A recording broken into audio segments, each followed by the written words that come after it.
Assalamualaikum. Selamat pagi, Bapak dan teman-teman. Pada pagi hari ini, saya selaku moderator.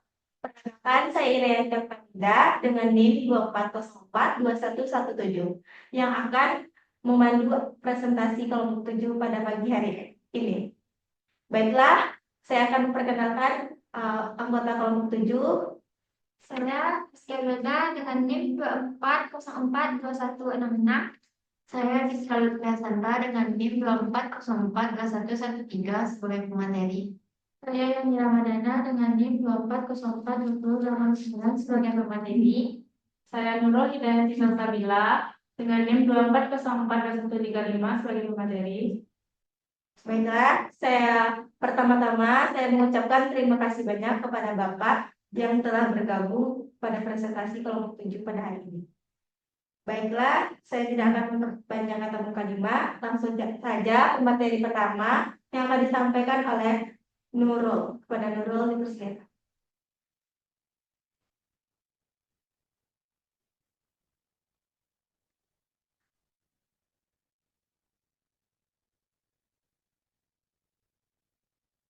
Asal-usul negara.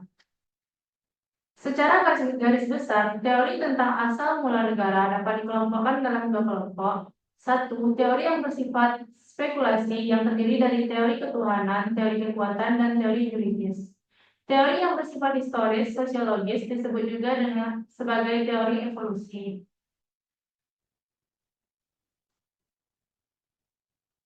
Asal-usul negara yang pertama yaitu satu, teori ketuhanan, yaitu suatu teori yang menganggap bahwa asal mula negara dan kekuasaan seseorang penguasa adalah semata-mata berasal dari Tuhan.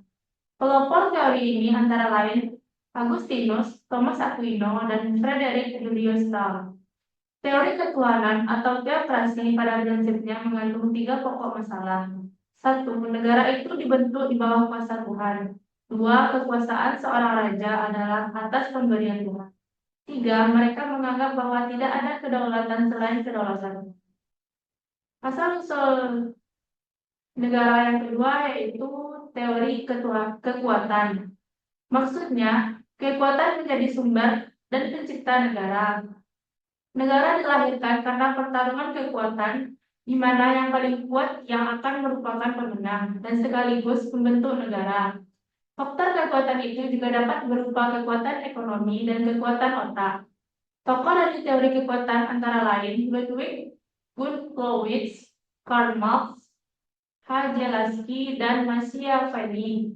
Beberapa pandangan dari teori kekuatan diantaranya, negara adalah suatu organisasi dari kekuasaan yang kuat untuk menindak organisasi yang lemah. Negara adalah alat kaum kapitalis yang menguasai alat-alat produksi. Negara adalah organisasi pemaksa. Sekian pemaparan dari saya kembalikan kepada moderator. Terima kasih kepada Nurul. Selanjutnya penyampaian materi yang akan disampaikan oleh Giska. Giska, dipersilakan. Saya akan melanjutkan asal mula negara dari Nurul tadi. Teori juridis. Teori juridis dibagi dalam beberapa teori, yakni teori matrikal, teori patrimonikal, dan teori perjanjian masyarakat. Teori patrikal maksudnya bahwa pemimpin pertama dari manusia itu adalah semula dari seseorang bapak yang merupakan kepala keluarga kecil, yang kemudian akan menjadi keluarga yang lebih besar dan akhirnya membentuk suatu masyarakat.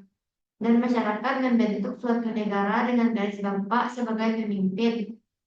Sedangkan teori matrikal hampir sama dengan teori patrikal, hanya garis ibu yang menentukan.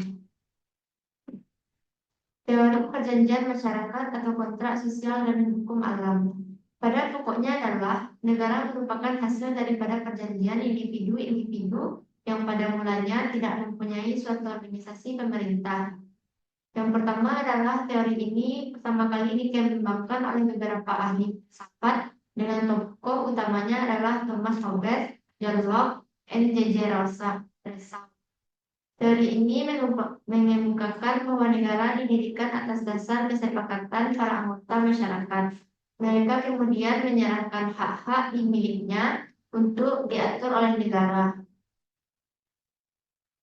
Teori garis kekeluargaan, patriarkal atau matrikal. Menurut teori ini, negara dapat terbentuk dari perkembangan suatu keluarga yang menjadi besar dan kemudian bersatu membentuk negara. Sehingga negara yang terbentuk ada kalanya menganut garis kekeluargaan berdasarkan garis ayah dan bahkan ada kalanya garis ibu. Baiklah, terima kasih Rizka. Materi selanjutnya yang akan disampaikan oleh Askia. Askia, dipersilakan. Baik, saya akan melanjutkan materi yang disampaikan oleh Giska. Teori kedaulatan negara. Teori kedaulatan negara.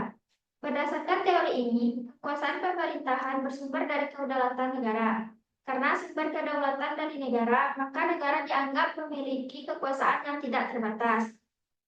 Dan kekuasaan itu diserahkan kepada raja atas nama negara. Negara berhak untuk membuat aturan hukum, oleh sebab itu negara tidak wajib tunduk kepada hukum.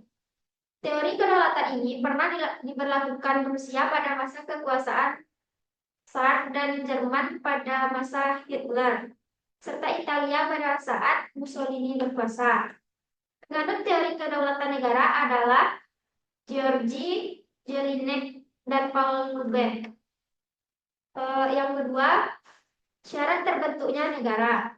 Yang pertama yaitu ada sekelompok manusia yang mempunyai kemauan untuk bersatu, berada dalam satu wilayah tertentu. Yang kedua, ada kehendak untuk membentuk atau berada di bawah pemerintahan yang dibuatnya sendiri. Yang ketiga, secara psikologis merasa senasib, sepenanggungan, setujuan, dan secita-cita. Yang keempat, ada kesamaan karakter, identitas, budaya, bahasa, dan lain-lain sehingga dapat dibedakan dengan bangsa lainnya. Selanjutnya materi saya kembalikan ke moderator.